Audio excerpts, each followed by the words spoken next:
Aether Games will be distributing their multi-game franchise on Ultra, so we brought Jens Peeters, their CEO, on to talk about how you build a multiverse where real value for gamers lies and how to set pricing on NFTs in a reasonable way. Let's get to it. Be really curious to hear how you go about fitting multiple games into a universe and how that affects your wider business strategy. Yeah, it's mostly the fact that we can build assets for multiple games. Think a little bit like what Riot Games is doing. They create skins for League of Legends, and then those skins actually become characters in TFT as well, making TFT very cost efficient. That is the exact same business model that we have, but we take it a step further where we actually also do the CGI at the same time. So we create our models, as I always mention to people, between 6 and 8 million poly. And then we scale down to wherever we need them to fit into the game. So 8 million poly, way too high for any sort of game. In Cars of Eternity, in Gates of Eternity, there are around 30 to 70,000 triangles. But the fact that we do CGI as well is where we can push this story. It's the emotional connection that we want people to have with the creatures they truly own. NFTs are all about true ownership. So we allow people to use those assets in both Cars of Eternity and Gates of Eternity. Then you have cosmetics that are cross-game as well. You just have assets that add to your progression that are cross-game also. And next to that, you have an augmented reality app where you can see the creature standing on your bed or in your living room, which again adds that value to it. And then the fact that you can see the creatures that you own as well in the series that we're pushing, it just adds to the bigger picture. The idea, I guess, for the story itself, I'm a big fan of World of Warcraft, as are you, as I just heard.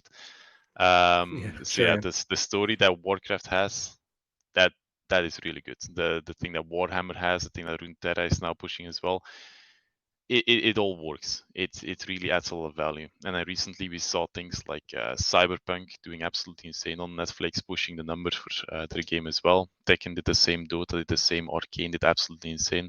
It just makes sense. Whether you're a game making a series or a series making a game, it works hand in hand. It's basically the same audience. I think also for the people that are making those games, like you become really invested in the property that you're involved in.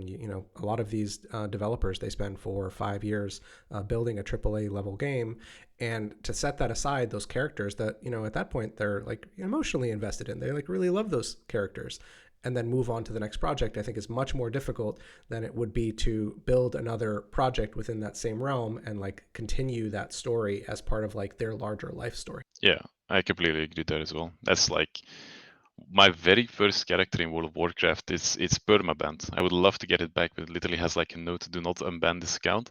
What did you do? Oh, that's it's permabanned for a reason. But I sold the account when I was very young, for like a very cheap price, like very, very, very cheap. Everyone at the time was like selling their accounts, so I did the same. And then the guy that bought my account faked, basically said that he was me, and then he was boosting other people. So selling an account is not allowed, boosting people is not allowed, but boosting was like very standard. Like there's still like a lot of boosting websites. Boosting Right. makes a lot of money. That's how I made my money when I was like 15 years old as well.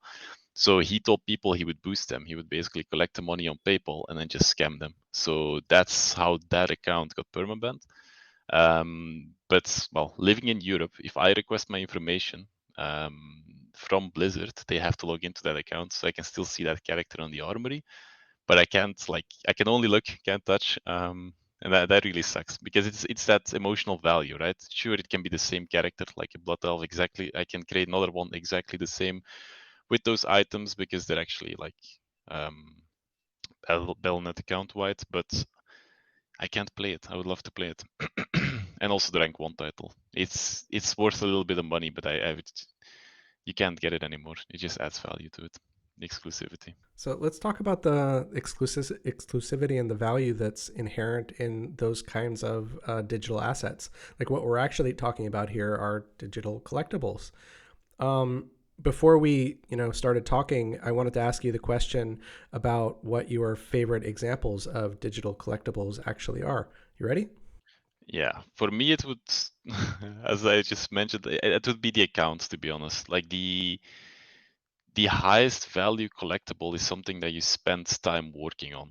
So let's put it in the NFT or in the blockchain space. If you spend like a year working on a certain creature, leveling it up, having like the perfect succession path, talent tree, mastery tree, depends what you call it. With us, it's called succession path, and you completely perfected that creature and it's maxed out completely.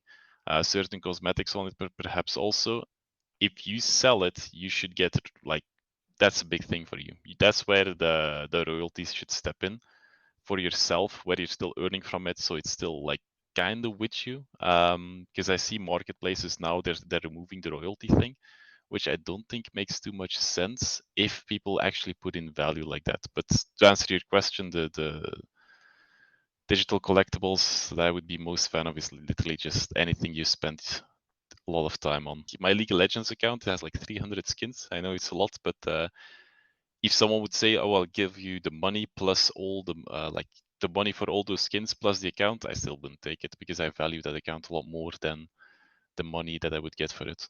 I think this brings up a really interesting point that this is something which I think most gamers identify with, right? Like, I've been playing games for like 30 years, and you've been playing games for quite a long time.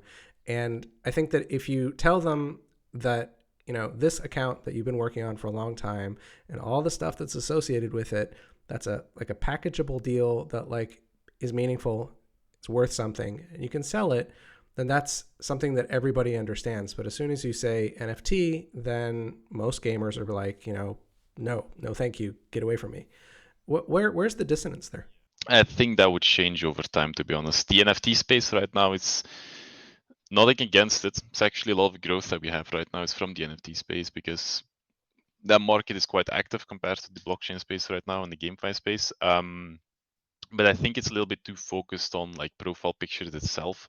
And I get it if you truly own that profile picture and you're the only one in the world legit using that profile picture, it's nice, but it's still different than truly owning a certain asset. I feel like NFTs and games works perfectly together just because of the transparency of it all. And in fact, in blockchain gaming, there is a lot more money that stays with the developers, which developers then should be giving back to the players as well, giving them more incentive and keep going back.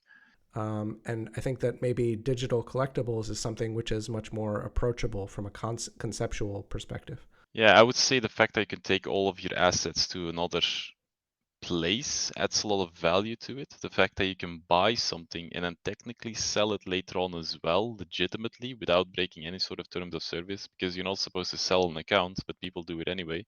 But if it's all legit, then you can get a certain asset and you can sell it later, or you can just hold it, or you can even play with the market as people like to do in the auction house. As like they buy everything right before a raid, when people know they need those herbs to like craft certain things, that value goes up. You can actually do that with like certain NFTs in games as well.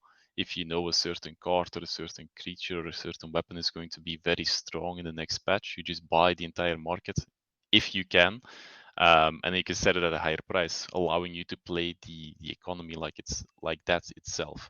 And I think that's like playing the economy. There are people that play World of Warcraft, RuneScape, any other MMORPG, literally just for that. So that would make sense, right? Because now you're working for real cash or Ethereum or Bitcoin rather than in-game gold that you then have to sell later on to some other guy. Um, and there are people for RuneScape, for example, that made literally millions, like selling gold. It's absolutely insane. And now you can do it legitimately as well. I think that just makes a lot of sense to make gaming and earning a lot more legit next to having any sort of sponsor deal or playing in a certain team like that. So let's quickly talk about market prices, because I think that there's the market price, which is defined in the way that you just said, where somebody knows that it's going to be relevant for an upcoming patch. They buy everything on the market, and then after the patch, they sell it according to the need of the market, right? I think that the unfortunate truth is that a lot of NFT based games today are not based on market price. They're based on the need of the developer for funds. They're effectively using their community as crowdsourced funding, right? And I'm curious about your ideas about that. And I'm curious about your ideas about how to set reasonable price points for collectibles. All right. So the reason people race through community, there's actually pros and cons to that. If you only go with VCs, but you pick the wrong ones, then the chart isn't going to look great because they got in at a very cheap price. If you work with just community and you do races through that, yeah, I think a lot of the NFTs are definitely overpriced, but it should be royalties that can give them some of the money back, which makes like it should even out. That being said, I think the current prices are most definitely too high.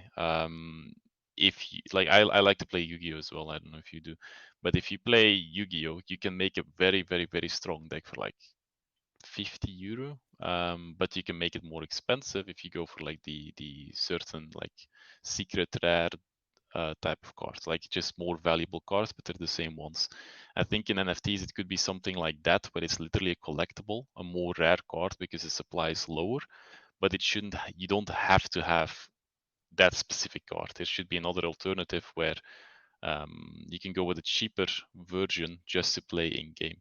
However, now we're taking a little bit of a different approach where the NFT that you have are weighted towards the rewards that you get as well. So if you have a stacked deck with a lot of rare cards in there, or creatures in there, the rewards that you get are actually slightly more, depending if you also have the heirloom. That's a lot to get into, but the rewards you get are actually more. And if the rewards are enough, then the prices can be high because you can earn it back. But then it has to be sustainable as well. So that's the difficult part here as well. We don't want people to be spending like crazy amounts of dollars and then getting like literally pennies on the dollar back. They need to be able to gain a decent amount from it as well. But it all comes back to how well you perform in something. It doesn't matter whether it's an NFT game or just something like World of Warcraft. You can technically make money playing any sort of game. You can sell gold, you can sell boosts, you can sell guys, you can coach people. Like there is a lot of things you can do. But the price point, I think currently it's a little bit too high. The market is definitely taking it down. But that's just because there is less money in there. If there is a bull market again, I think the NFT prices are going to go skyrocket again. There's definitely some of the NFT games that I've played over the last, like 18 months where the value that you get as a gamer is not comparable to the amount that you have to, quote unquote, invest in the game itself to be able to play it. And it's a risk as well. That's the biggest issue. If you buy, there is this game where you literally buy a horse and then you're just watching the bar fill up. If you have to buy something for like 1 ETH and then you get like 0.01 every single day, but the market might go down, that's a risk, right? It's there is more cons than pros, so it's not worth it. And then you need to find out these crazy schemes on how to make it worth. How can I earn enough money? Then how much runway do you need for like a certain amount of time to actually become profitable? I mean, if you're gonna put that much effort into it, why don't you start coaching into like for an actual game and you can start earning in a different way? I think that's why the GameFi space from last year did so bad as well, because everyone was building a game like that. That wasn't really a game or assets, but from the Unity store, like Epic Games store, like any sort of assets purchased and sold as NFT. They didn't have licensing for it either. It was a shit show. it wasn't looking good, to be honest. But I think the gaming It was space a bit of a itself, mess. yeah, the gaming space itself, it will pick up for sure. If we see the games now compared to before, I almost we had to go through that basically. Axie Infinity, I mean, it caters towards some type of people, but then again, you had things like Adventure Quest, for example, almost 20 years ago, and that's kind of similar. So I feel like being that far ahead in time, I feel like we could have built something better. Just adding blockchain on an old game, it's not really doing that much. Like any sort of RuneScape, Habbo Hotel, we've seen all those things already. People want to see something more, something unique, to say the least. I've been in contact with quite a few development studios across many different networks that are building some truly astounding level games, both from the graphics perspective, but also from the basic concept, like what they want to achieve is not what people have been trying to achieve over the last 18 months. And I think that the reason for that is that they want to build games and not fancy DeFi products. Yeah, that's also a point that I wanted to mention. The fact that you need to do a community raise, because if you do a private raise and you do it too high, then the chart isn't going to look great and people are going to get very annoyed if the chart keeps dumping. So you need to do a small private raise, but then you still need more money. And if you don't have a high equity value, or you can't sell debt, or you can't do a Series B, Series C, all that stuff, you need to raise it through the community, because people don't really, like in the crypto space, is a whole lot different. We see a lot of games raising like 20 million where it's technically a low budget game. It's like an indie game, right? You need a few 100K, you can make it absolutely insane. But then they raise 20 million and it's like a very mediocre product. But on the other hand, if you want to create like an actual AAA game, you're gonna need like 80 to 100 million plus at least. Things like Star Citizen are raising like 100 million per year and it's still not done. So it makes sense that people are doing these community raises, but are they doing it for actual development, or are they doing it to fund something else? To fund more marketing campaigns, to basically grow the community, to do the exact same thing again. If it all goes to development, good, but then you should be able to see it as well. You should know like when something is good, you know. And it's more than just graphics, of course. Graphics are one thing, but like the game design is another thing. So the last question that I want to ask you for today is, when do you think the next wave of really good blockchain-based games is going to really start coming out? That's a good question. I would like to know that myself, but I would say like probably in 2023. A lot of things have been in development for the past year, and unless you're building something like an MMORPG, it doesn't take that long to create to at least have like an alpha or beta version out. And if just one game becomes like the new Axie Infinity, then suddenly the entire market just shifts and it's bullish. The gaming market by itself is growing every single year. And they're tapping into blockchain right now as well. We saw Sega step into blockchain recently also. Epic Games is being more comfortable with it. So everyone is slowly stepping into it. And the moment you have that one unicorn that suddenly made it all work, like a sustainable business model where the developers have money for like, well, more content, more development, a growing story. And on the other side, the players are happy with what they can get, what they can earn, whether it's cosmetics, NFTs, actual like cryptocurrency that they can sell for cash. If some esports comes out of that as well, like then you're hitting it from every angle, and that's kind of what we're waiting for. That's what we want to do as well, but like there is a reason we're doing a preseason for Cards of Eternity. Is basically to test the entire economic model that we created as well. Well, you guys heard it here first. 2023 is going to be a big year. Jens, I wanted to thank you for your time and for your expertise. I appreciate it. Thank you very much.